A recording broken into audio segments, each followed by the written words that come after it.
Queriam fazer de mim verdugo. Quem cria esquadrões de morte na Ucrânia ou passou por torturas horrorosas porque simplesmente não queria participar dos massacres e virar carrasco. Leia a matéria exclusiva da Sputnik sobre como se criam esquadrões da morte na Ucrânia. Andrei Vesilov, com participação de Alexei Saknin e Yevgeny Belenky. O Departamento de Contra-Inteligência do Serviço de Segurança da Ucrânia, SBU, cria grupos clandestinos especiais. Seu objetivo é assassinar e aterrorizar os inimigos do regime. O presidente Piotr Poroshenko sabe que existem os esquadrões de morte. Sergei Sanovsky, instrutor militar e ex-vice-chefe do campo de treinamento do Batalhão Azov da Guarda Nacional da Ucrânia, recebeu o convite para liderar um de tais grupos. Depois de se recusar, ele foi sequestrado pelo SBU, passou por torturas e foi obrigado a fugir do país. O correspondente da Sputnik, Andrei Vesilov, encontrou Sanovsky em Myanmar. Agora ele está obtendo asilo político na Suécia. Um simples herói de Maidan, Sergei Sanovsky é um militar de carreira descendente de militares. Antes dos acontecimentos de 2014, ele serviu na Força de Operações Especiais das Tropas do Ministério do Interior. Possui as seguintes qualificações: comandante de unidade tática de inteligência e atirador especial e instrutor. Depois ele foi desmobilizado. Participou dos protestos em Maidan. Foi como se recebesse um sopro de ar fresco. Parecia que o país podia ser mesmo transformado para melhor, conta Sanovsky. Durante as confrontações em Kiev, Sergei, junto com um amigo, escondeu no seu prédio 9 elementos da Unidade Especial de Polícia do Ministério do Interior ucraniano, Berkut. Mais tarde, quando os estava levando para um lugar seguro, foi atacado e espancado violentamente pelos membros da Berkut. Quebraram sua maxila e quase todos os dentes. Sanovsky passou 2 dias inconsciente. Em seguida ele passou por várias intervenções cirúrgicas. Naquele tempo a mídia ucraniana o chamava pomposamente de simples herói de Maidan. Depois de ter alta do hospital, Sanovsky se alista no Batalhão Azov. O núcleo do batalhão era constituído por nacionalistas radicais e neonazistas. Sergei não apoia as ideias de direita, ele próprio define suas opiniões como intermediárias entre liberalismo e socialismo, mas tem experiência de combate. No Azov, ele primeiro comandou um grupo de sabotagem e reconhecimento, depois se tornou vice-chefe do campo de treinamento do batalhão. Criei esse campo quase a partir do zero. Também fui eu quem escreveu o primeiro programa para os recrutas do Azov, lembra Sanovsky.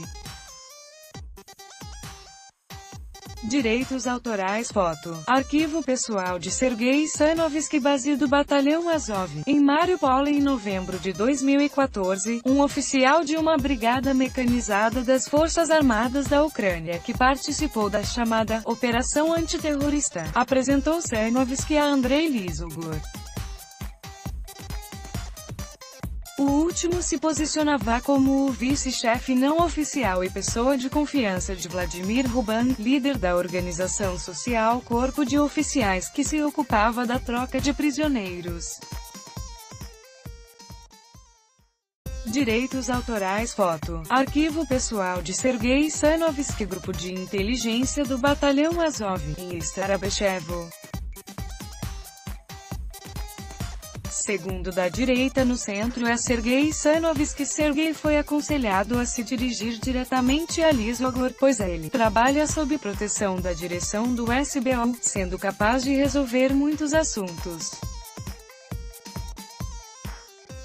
Certificado de Sergei Sanovsky como participante dos combates. Certificado de Sergei Sanovsky como participante dos combates. Ao mesmo tempo, Lizogor dava palestras e aulas de formação para participantes da ATO, Operação Antiterrorista em russo, nome oficial dado pelas autoridades ucranianas ao conflito armado no leste do país. Combatentes da Guarda Nacional e Forças Armadas, elementos operacionais e agentes do SBU. A formação era muito específica. Além de ensinar, por exemplo, o uso de armas de fogo e combate pessoal com faca, Sanovsky dava instruções detalhadas como se devia amarrar, torturar e asfixiar pessoas. To view this video, please enable JavaScript, and consider upgrading to a web browser that supports HTML5. Vídeo, Facebook, Twitter, WhatsApp, Viber, Telegram. Baixar o vídeo, copiar o link, obter o código direitos autorais. Sputnik. Andrei Lizogor. Durante palestras para participantes da ATO, com o tempo, Sanovsky e Lizogor passaram a ter relações de relativa confiança. Participei de palestras dele, dando ao mesmo tempo aulas de tiro e preparação tática para a Guarda Nacional, conta Sergei. Asfixiavam e torciam os genitais. Durante um encontro com Lizogor, Sanovsky ficou sabendo que ele era conselheiro oficial do chefe do Departamento de Contra-Inteligência do SBO, General Alexei Petrov. O general era um capanga do presidente Poroshenko, não aparecia em público e apenas uma vez apareceu na TV, no ar do canal Pryamoy, falando sobre o desmascaramento de um agente russo, supostamente Stanislav Ezev, assessor do primeiro-ministro Vladimir Groisman. O Ministério de Segurança de Estado da autoproclamada República Popular de Donetsk acredita que foi Alexei Petrov quem mandou assassinar os comandantes das milícias independentistas de Donbass. Arsen Pavlov, apelido Motorola, e Milha Yutolstik, apelido Givi. Ao se encontrar com Sanovsky mais uma vez, Lizogor levou consigo Alexander Poklad, major do Departamento de Contra-Inteligência. Em junho de 2017, Lizogor convidou Sanovsky a uma cafeteria de cozinha asiática na zona residencial Chaika, em Kiev. Ele contou que, por ordem direta de Petrov, foi criada uma rede de grupos clandestinos para executar medidas ativas no território da Ucrânia, inclusive eliminar indivíduos que se opõem ao rumo político atual. Ele, Lizogor, dizia que apreciava muito a minha experiência e a maneira específica de realizar tarefas da subunidade sob meu comando. Ele me propôs criar um grupo de combate de entre 6 a 8 efetivos de meus ex-colegas, contou Sanovsky. Lizogor também sublinhou que quaisquer problemas de organização ou técnicos seriam resolvidos ao mais alto nível estatal, mas que formalmente não seríamos registrados, nem mesmo como agentes. Lizogor também contou a Sanovsky que as duas mortes que receberam grande repercussão na Ucrânia foram preparadas pelos grupos por ele criados. Em particular, o jurista e um dos ideólogos do batalhão Azov, Yaroslav Babish, que alegadamente teria se enforcado nas barras de parede no seu apartamento em junho de 2015, na verdade foi assassinado. Um deles estava o asfixiando, enquanto o outro estava torcendo os genitais para que Babish não pudesse defender o pescoço. Para eles isso é uma prática comum, diz Sanovsky. Direitos autorais. Foto. Arquivo pessoal de Sergei Sanovski. Mobilização para os exercícios militares da Unidade 3066, Batalhão Kulchitsky. Sergei Sanovski. A direita Lizogor também indicou para Sanovski os nomes dos assassinos foram o ex-combatente do Azov, Sergei Korovin, conhecido como Kivost, e outro combatente do Azov apelidado Polobotok. Babiš foi eliminado por ter tido um conflito com Roman Lizvarich, ex-ministro da Justiça e líder do movimento político direitista Corpo Civil Azov, criado com base no batalhão homônimo. A esposa de Babiš desde o início que não acreditou no seu suicídio. Eles lhe explicaram que se ela não ficasse quieta, Yaroslav ainda seria desonrado depois da morte. Por exemplo, seria revelado que ele tinha pornografia infantil, relata Sanovski. A segunda pessoa cuja morte ganhou repercussão foi o ex-coronel do Departamento Principal de Inteligência das Forças Armadas da Ucrânia, Vyacheslav Galva, que teria se explodido acidentalmente ao inspecionar munições no outono de 2014.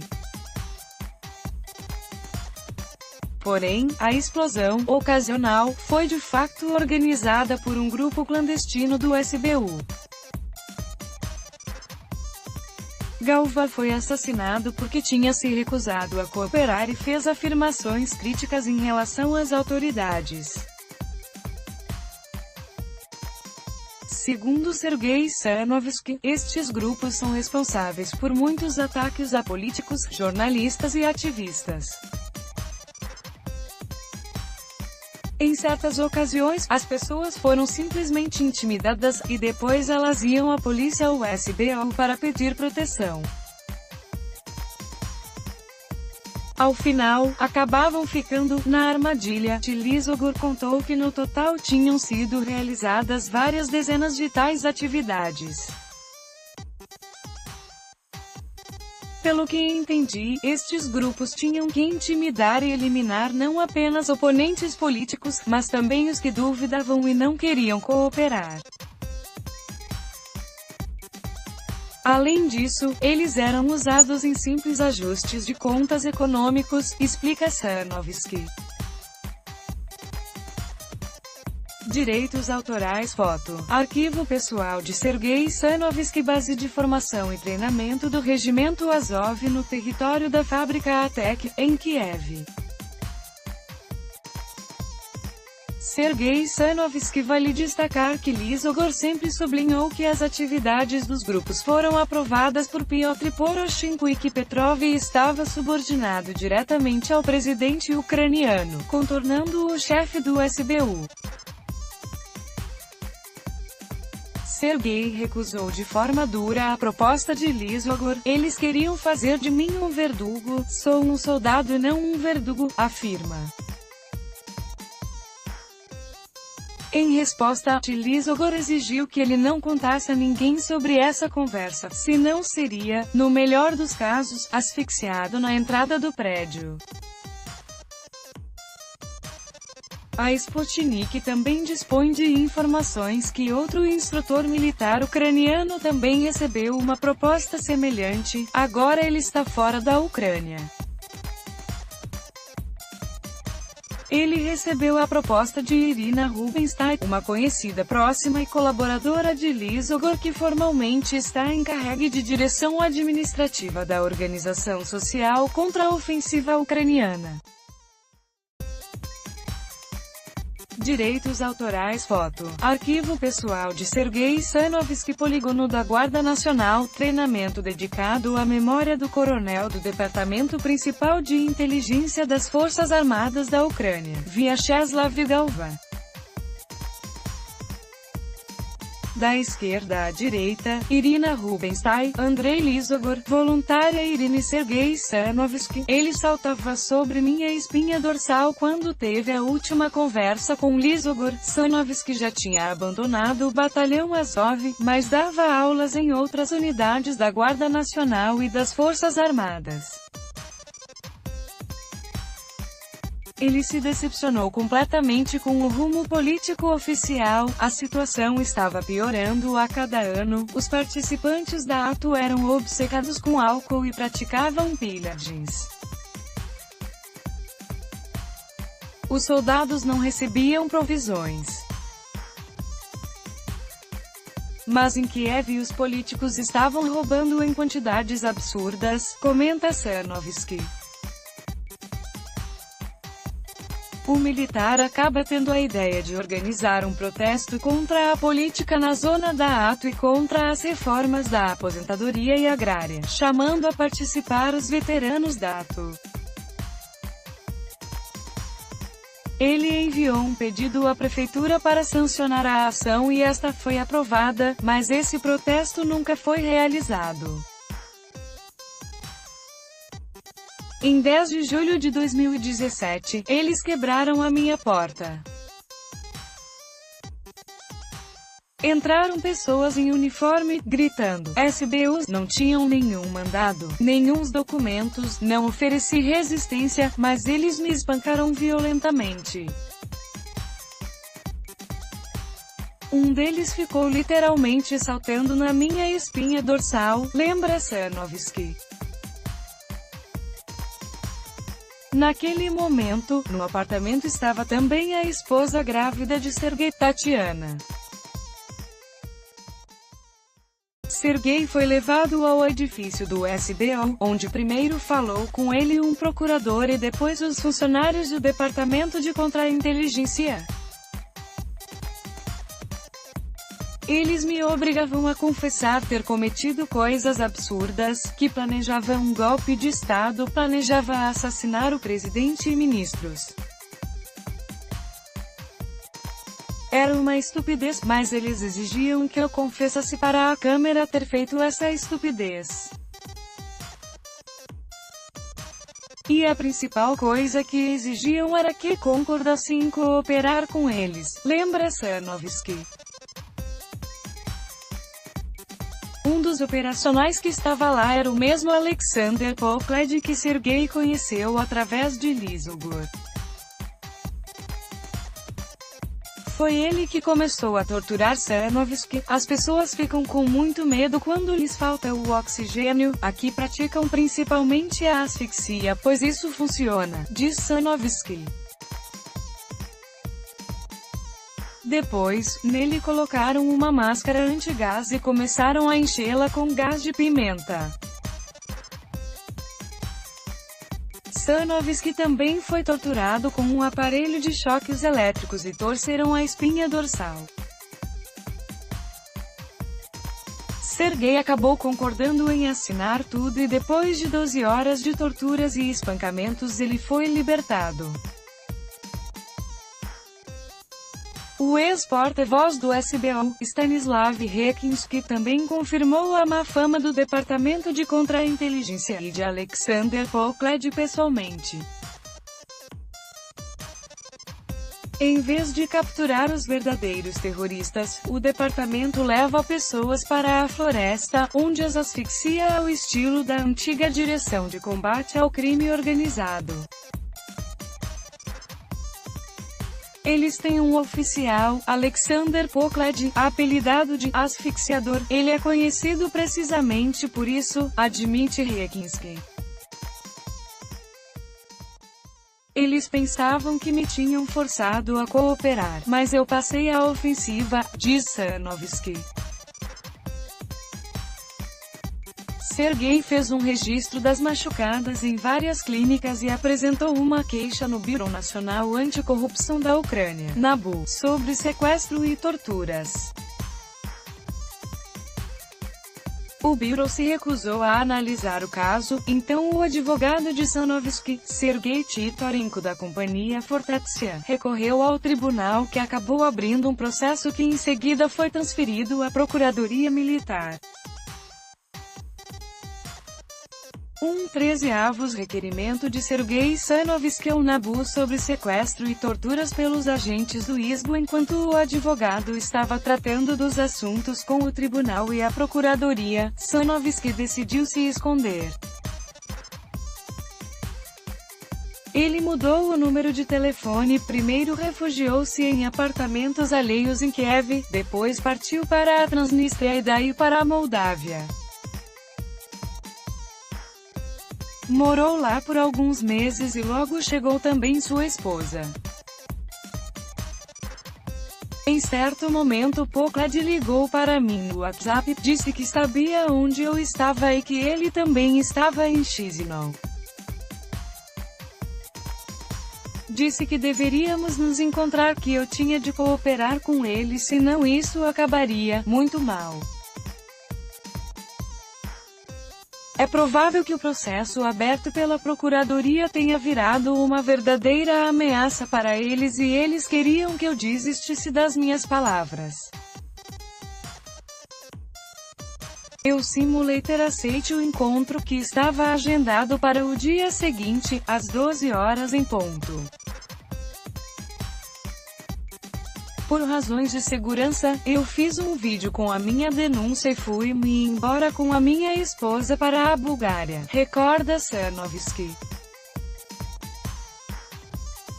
To view this video please enable JavaScript, and consider upgrading to a web browser that supports HTML5 vídeo Facebook, Twitter, WhatsApp, Viber, Telegram. Baixar o vídeo, copiar o link, obter o código direitos autorais Sputnik. Vídeo com apelo de Sarnovsky na capital búlgara de Sofia. Sergei recebeu uma mensagem do advogado dizendo que era preciso que ele partisse urgentemente para um lugar distante, o melhor seria para a Ásia e esperar lá. Depois disso, o advogado deixou de atender as chamadas. Eles efetuaram buscas nas casas dele e de minha mãe. Acho que ele ficou com medo, diz Sarnovsky. Então, Sergei decidiu se esconder em Mianmar, obtendo um visto eletrônico, mas não conseguiu sair da Bulgária tão facilmente.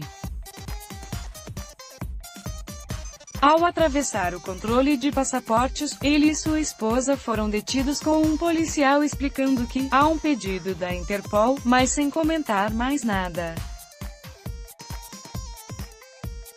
Sarnovsky afirmou então que iria pedir asilo político. Direitos autorais. Foto: Andrei Vasilov. Sergei Sarnovsky e sua esposa Tatiana no aeroporto de Bangkok. Ele ficou com os olhos bem abertos de espanto. Eles nos soltarão de vez, acompanharam ao avião, não queriam nenhum escândalo. Eles nos terão detido por terem um acordo informal com o SBU. Se eles me detivessem, depois poderiam entregar aos nossos ucranianos. Houve casos quando pessoas foram levadas da Bulgária para a Ucrânia em porta-bagagens, avança Sergei. Enquanto em Mianmar, Sergei tentava se comunicar com o advogado, mas em vão. Ele passou por uma operação na coluna vertebral, danificada durante os interrogatórios. Ele queria pedir asilo político no país asiático, mas a missão da ONU lhe explicou que a legislação de Mianmar nem sequer contém este conceito. No momento, Sergei e sua esposa estão formalizando o pedido de asilo político na Suécia e estão sob proteção da polícia. Yangon, Bangkok, Estocolmo, Moscou.